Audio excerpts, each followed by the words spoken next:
Hey everyone, welcome back for Hope for Today. Glad you're joining me today. We're going to do something just a little different. And before I say that, I want you to have an open mind, an open heart, and just come along with me to see what God has to teach all of us today. So we're going to be talking about for you to be the one, for me to be the one, for us to be the one. We're going to talk about the gift of hospitality. Now, before you say anything, it's not Sunday lunch around the dining room table. That is not what the gift of hospitality is all about. That could be part of it, but that's not what we're focusing on. You know, it's been really interesting since COVID has hit.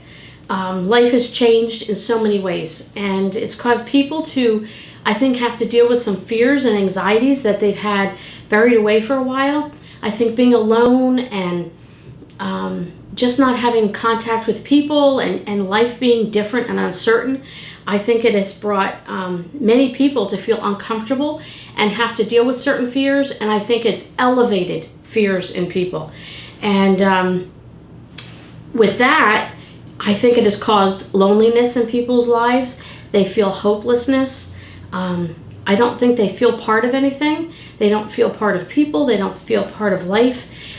They just don't have hope, and they feel uncertain. But I want you to take hope today, that there is hope for today. In the gift of hospitality, it not only benefits the person you're giving it to, but you get a benefit as well. So I want to focus in on today the gift of hospitality. So can this gift really help us where we are today? You know, you might be saying, well, we can't even have people at our house. We can't get together at church. Don't worry about that. God already has that. When God gave us that gift of hospitality, He was already in tomorrow. So we can't focus on, well, we can't. What we do focus on is what we can. If God has given us this gift and God has told us to use it, God will make a way. And you need to just claim that. What God has said in Scripture, and it was written how many thousands of years ago, still holds true for today, tomorrow, next week, and next month, Lord willing, that we are here and we are able to serve, and God is already there. He's already got it. So the gift of hospitality to me is really a lost art. You know, when I was, and I will date myself saying this, when I was in junior high, we had home ec classes, and I learned how to cook and I learned how to sew. And I laughed at it. I thought, oh, I have to take this class. I don't want to take this class. There are things I learned in those classes way back when that I still use in theory today. We don't teach those things. We don't teach basic skills on life skills. We don't have these classes.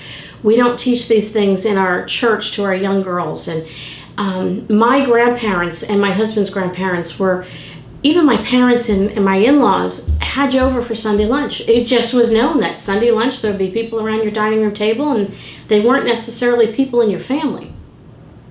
That is part of it. But all those things that we were taught, I think somewhere along the line, many of us have lost what it's all about and what hospitality is.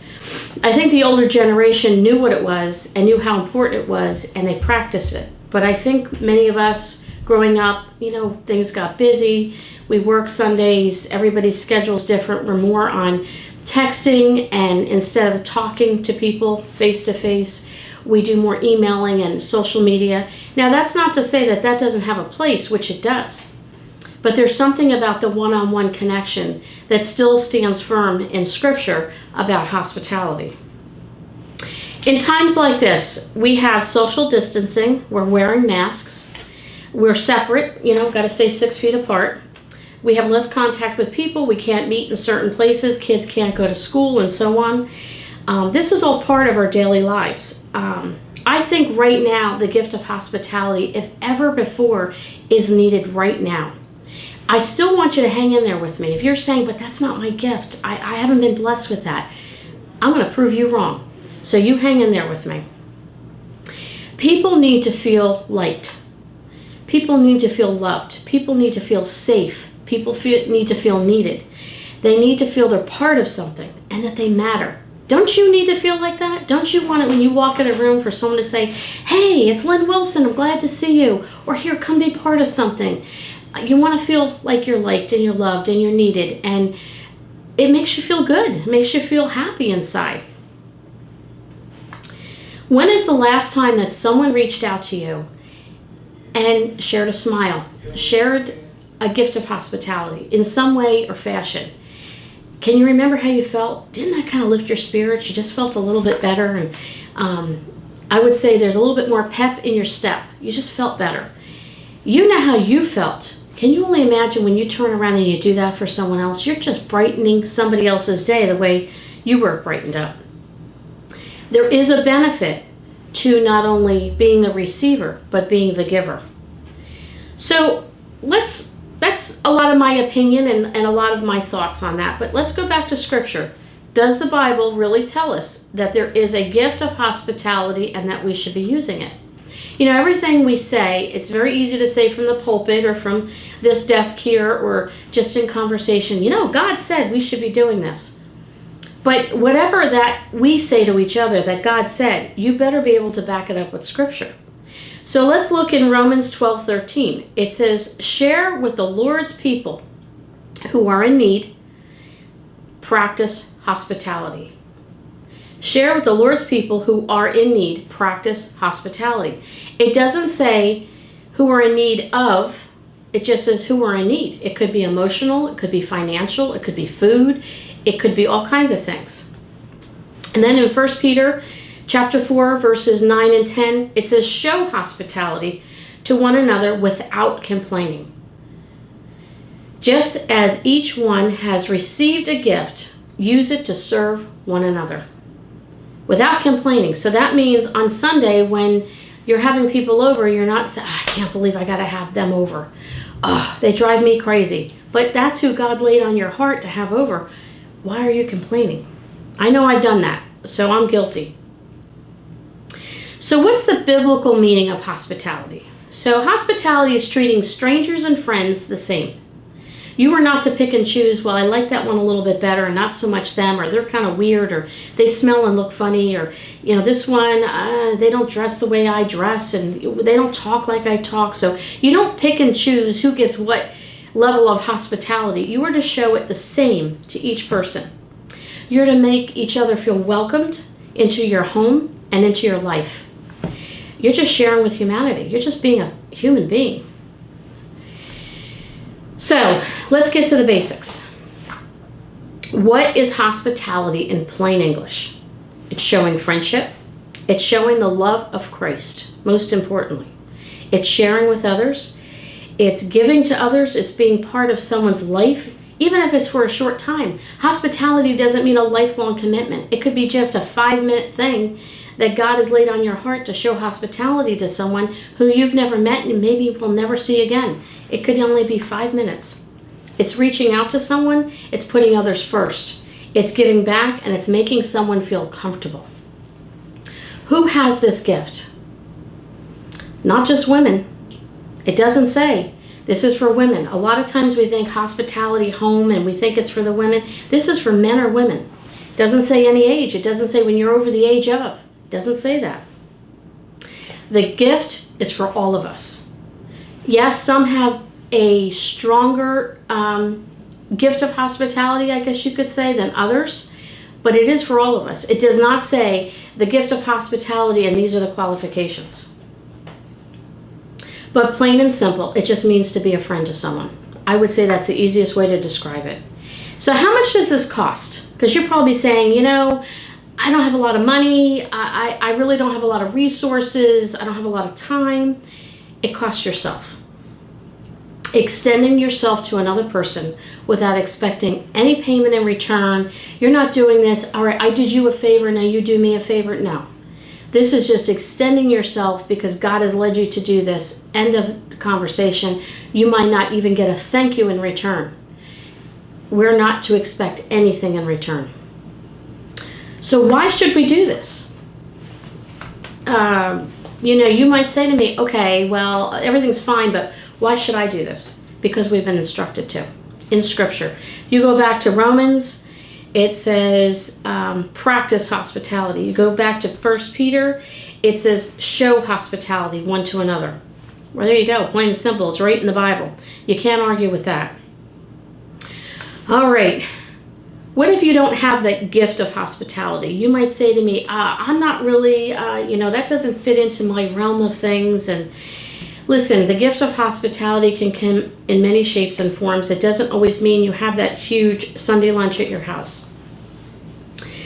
Now, I will tell you, you have to stay tuned, because next week we are going to get into the practical side of what hospitality is. So if you don't think you have the gift of hospitality, you stick around to next week and I'll prove you wrong. So the gift of hospitality is one that is so needed and can be such a practical thing that we do. It's not a super spiritual, doesn't have to be this open a big black Bible and preach the word. You don't have to do all that. It could be something as simple as what's in this cup. So, do you get it? Are you starting to see it? We've been instructed to do it. We need to be a friend. God's told us to do it. We need to show it. We need to share it. We need to do it. There's no argument there, is there? All right, I have some homework for you this week. You ready? I want you to read over the 2 verses that we just talked about. This week, I want you to read over those verses. Feel free to, look up other scripture verses that deal with hospitality. But these 2 particular verses, they're pretty forthcoming and straight and forward. I want you to read over them. I want you to pray on them. Don't forget, when you pray, things can happen. So know going into this, praying and reading scripture, you're going to be a different person.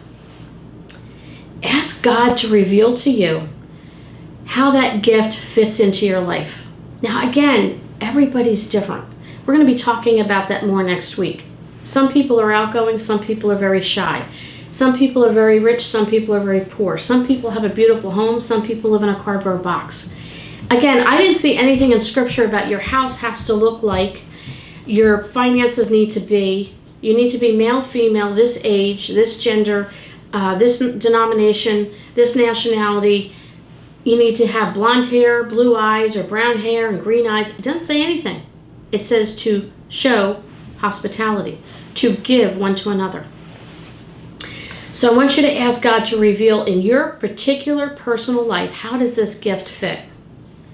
And then next week, I want you to come back here with an open heart and an open mind to, how can I put this into a practical way? What is she going to share with us? It might be a little different than you expected.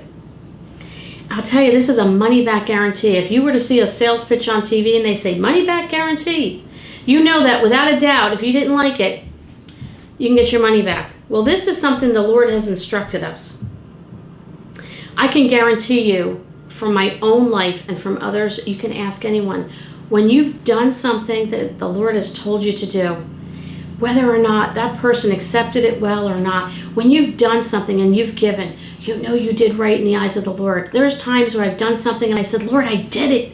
I was so excited to serve him. But when you do for others, you just are blessed. You are completely blessed.